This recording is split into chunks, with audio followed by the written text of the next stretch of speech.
Hi, welcome to another episode of The Pipeline. My name is Carlos Concepcion, and today I'm very honored to have our next guest in this show. His name is Lechuga. He's known as the Condo King of Miami. And right after this show, I invite you to go to Google and type in Miami Condos for Sale and see who shows up number one organically there.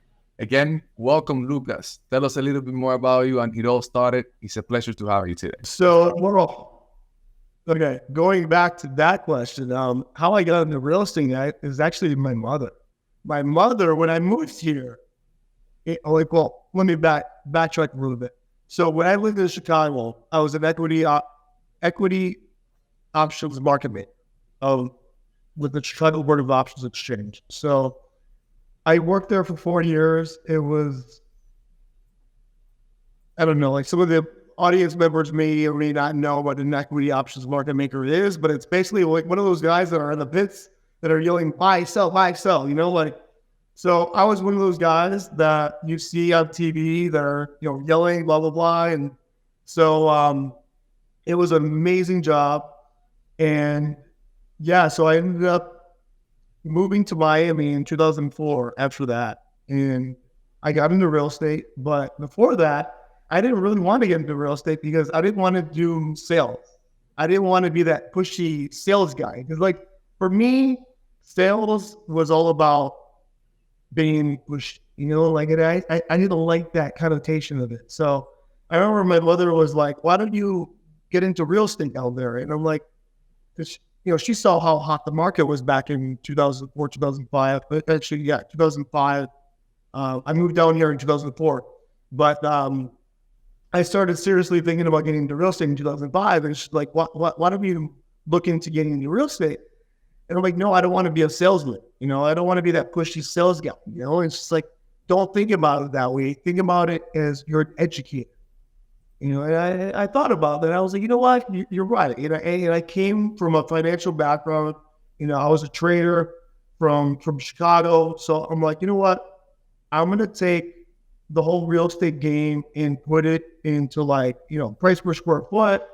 It makes sense to not only the average home buyer, but investors out there that are looking to invest in Miami. Because back in the day, it's different now. The market's different now, but back in the day, it was a lot of investors. Now, you have a lot of end users or second home buyers that are buying. But, 10 years ago, 15 years ago, actually, I've been in real estate now 17 years. But back then, it was a lot of people from South America, a lot of people from, all over the world that were just putting money into Miami just to park it. So they were buying condos. And to them, they wanted to know what made sense, what was a good investment. So I started MiamiCondoInvestments.com. I started in 2007, and just to give some the audience background on it, because a lot of people think this website just popped up, but it's been a lot of work. In 2007, I started it as a free blog. It was free. I was about to ask you, why you went that route? Why not print it? What made you start Miami Condo Investments? So I started it, to be honest with you, because I was bored. Because in 2007, when I watched the website, the market was so slow. There's a lot of people in that market. There's a lot of agents that I was friends with back then that got out of the game because they're like, the market's dead. We need to go find another job. And I was like, you know what? I had attended a conference, I don't know, probably a few months before I started the blog. And I remember the presenter was saying, during the dead market, you need to spend more money than your competition because they're all cutting back. The market's dead. So the competition is cutting back on marketing expenses. So this is your opportunity to put yourself forward. So spend more money during the down markets, and then you'll put your face off there even more. And I didn't have money back then to do that. But I'm like, you know what? I could put my time, which to me back then was my equity. That was my value. So I started the blog, and I started writing about the market. And I figured, you know what? I'm going to invest not money, but my time into this venture. And, it may be 2, 3 years, whatever. But at the end of it, when everything's said and done, this audience hopefully will trust what I'm saying and what I'm writing, and then they'll work with me. And I remember I was actually working for a broker back then, and he was like, "You're writing so like negatively about the market." He's like, "You're not going to ever get any clients." I'm like, "Trust me." I'm like I'm earning their trust. It's a process. So he was like, "You're not going to be around by the time that happens." And I'm like, "I'm not weighing it out," and trust me, those were lean years. I mean, those were very, very difficult years. But Well, but as a pioneer on the industry and the internet as well, you invested your time into writing all this content, but I'm assuming that there was a time where it panned out, right? Where that trust was acquired. And, for people that are just joining, you have massive amount of traffic and visitors now per month that your website is, everybody mentions Miami Condo Investment today. When they're talking about real estate in Miami, they have to mention Miami Condo Investment. So, but for those who are maybe now wondering, how to start a website, like when was that time where you said, okay, Dita worked. Now I got that trust. When the transactions happen? to be honest with you, it was a long time. And there were clients in the beginning. I mean, I started the website in 2007. We actually just celebrated our 15th year anniversary. So 15 years, it's been in the running, which is a huge accomplishment. I mean, to have a website in any industry for 15 years, it's huge. So I'm very happy about that. But to be honest with you, I mean, in the first 5 years, there were a lot of people that were like, "Hey, we trust this guy, but we don't really know him yet." I don't know. A lot of times, maybe they were working with other agents. Yeah, it really honestly didn't hit really big until maybe 7, 8 years in. And it was because I was consistent, and the people came to me 7, 8 years in, and they were like, "Hey, I've been following you since you started." And I told myself I was gonna work with you. But there were some people, I mean, like, let me backtrack. There were some people in the beginning that, started following my blog right away and said, "Hey, I want to work with you." So, but it didn't get really, really big until probably 7 or 8 years. So, I mean, I definitely got business year one, because I was very consistent. And not only was I very consistent, but I was writing back then, like I kind of alluded to earlier, I was writing about the realism about the market, which was kind of negative back then. It was about foreclosures, about short sales. The market in 2007, 2008 was terrible. I mean, it was like one of the worst real estate markets that we've ever seen. And like I said, I started the blog because I was bored because the market was dead. But so I started writing about all the foreclosures. I started writing about the short sales and all that. And I started getting mentions from the Wall Street Journal, the International Business, what is it called? The International Business Review or the International Business Daily, Financial Times. I mean, huge publications. So they were all linking to my Condo Investments because they would interview me and then they would mention me and be like, "Hey, this guy's writing about the mortgage implosion that's happening in Miami." And I was not only writing about the mortgage implosion, but I was writing about mortgage fraud, which was a big issue back then. A lot of people didn't even realize that it was going on. But I remember back then, probably around 2009, somebody reached out to me and said, "Hey, like the FBI is noticing what you're writing because you're writing about the mortgage fraud." And they hadn't realized what was going on in Miami, but because of what you're writing, like they now have their eyes on you, and you're right, like it's going on. So there was a big issue. So much value in the content that you put out there through the years for everybody, especially for real estate investors, like you said, and people looking overall in the real estate market. But no, that's an amazing story, Lucas. And again, for me, it's very interesting to have you here today because everybody mentions your site. I keep repeating myself because it's daily. Everybody comes to us. It's like, hey, I want to know what he's doing. We want to know what he's doing. And through the years, we have seen Miami Condo Investments also change. You have switched your content and you have also gone more into video creation and switching your strategy. And, we are in the digital side of it. So we also want for those viewers out there to also know why, what makes you create your content on the way of switching the strategy. Why are you trying to go after? What's your audience for Miami Condo Investment today? Well, I mean, it's an evolving market. I think back in the day, I was in 2007, 2008, when I launched my blog, that was like the format. That was like pretty much the only format to get your word out. And now, because of technology, things have changed. Things have progressed and technology has gotten better. So, after blogging, it was like social media. And people started using social media to get the word out. And I've always used a combination. I've always used my website and social media. And then it became video.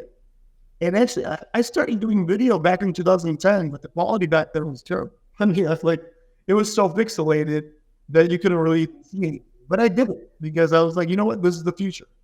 And now the quality is amazing. I mean, it's like you're in the same room as people, So, but I've actually sold a lot of property from videos alone. So there's people, and it's not because of the content. It's more because they get to know me. And I think that's how like blogging and social media and video has evolved. All along, it's been about getting to know you. Because I think people don't have realtors in Miami for the most part. A lot of them don't, especially the international buyers. They find websites, social media, or video, and they get to know you. And the person that they feel the biggest attachment to, they'll stay with. They'll hire you. They'll trust you. They create that trust with you because of the amount of content, quality content, and strategic content that you put out there. And that's 100%. We agree with you 100% on that. And that's why some of our viewers ask, and I would like to ask you, based on your website now, based on your digital ecosystem, like how would you value that today? Like if you were to say, hey, you know what, I'm going to retire, I'm going to this, like how much would you value your digital ecosystem? I've actually been asked that question a lot, and if you were to ask me probably like 5 years ago, I would have probably said something small, like $1 million or something. I don't know. Maybe 10 years ago, I'm going to say $1 million. But it goes up every year because every year I'm putting in more and more content into it. So it's growing. I mean, like now I have 3 full-time employees. I have a weekend assistant, and we're all pushing content to the website. We're adding more buildings. So to me, the more buildings I have on the website, the more money the website brings in, because obviously there's more leads and all that. To answer your question, I hate to be put on the spot, but well, you don't have to answer, but it's I just wanted to we're trying to go. Let's put it out.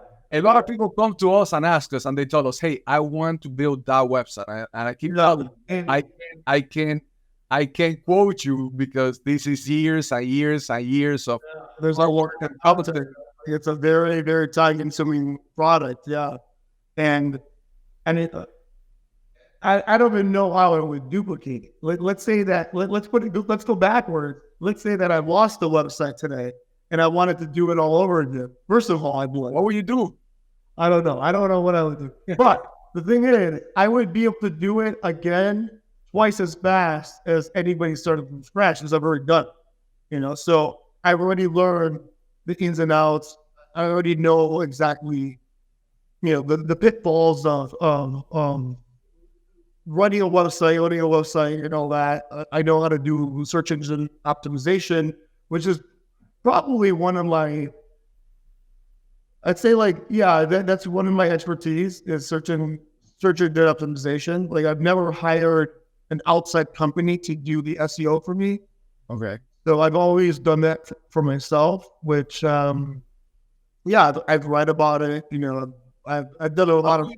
How do you see the SEO going along now with Google algorithms and AI and Cortana?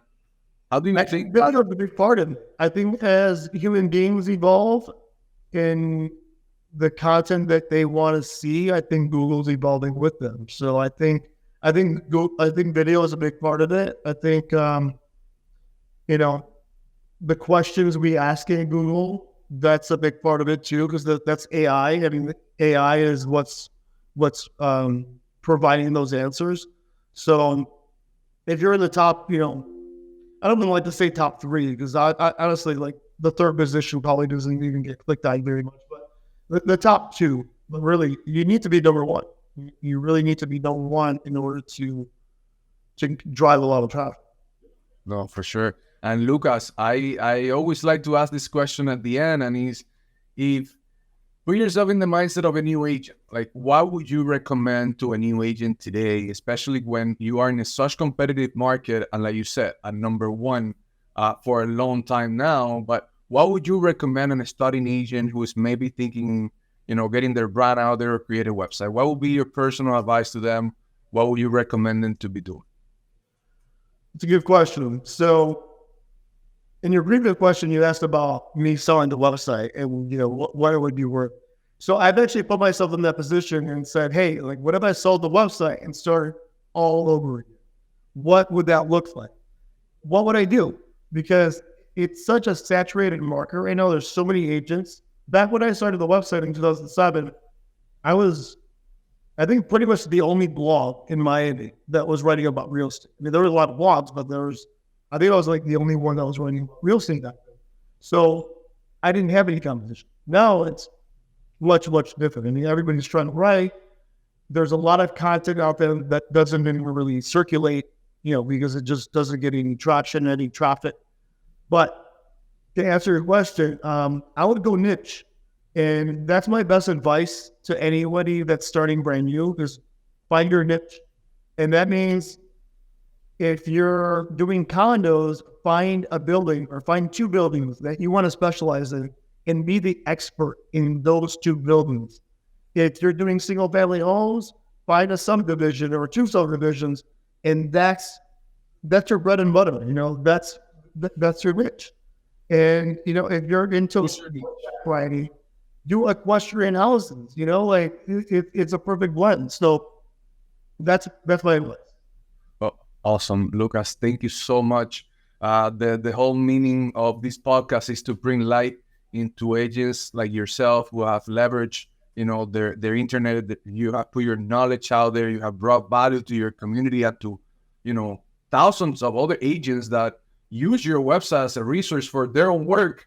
Right. So I definitely thank you for you being here today. It has been a pleasure for me to talk to you. And anything that you want to add, anything that you want to say for those viewers or that maybe today is the first time they're meeting you? No, I think you pretty much covered it. But yeah, I mean, like, find your niche, work at it. It's not going to come easy. It's all about dedication. It's all about consistency. That's the key. You have to be consistent about it, and you can't expect quick results. You really need to go into it and say, you know what? I'm not going to get one sale from this for 6 months, but I'm going to do it every single day because I know after the 6 months, I'm going to get some clients. That's the mentality that you need to go into it. I couldn't have said it better. Again, Lucas, thank you very much for your time, and I can't wait to have you back on the pipeline again. So until the next time, thank you. My pleasure.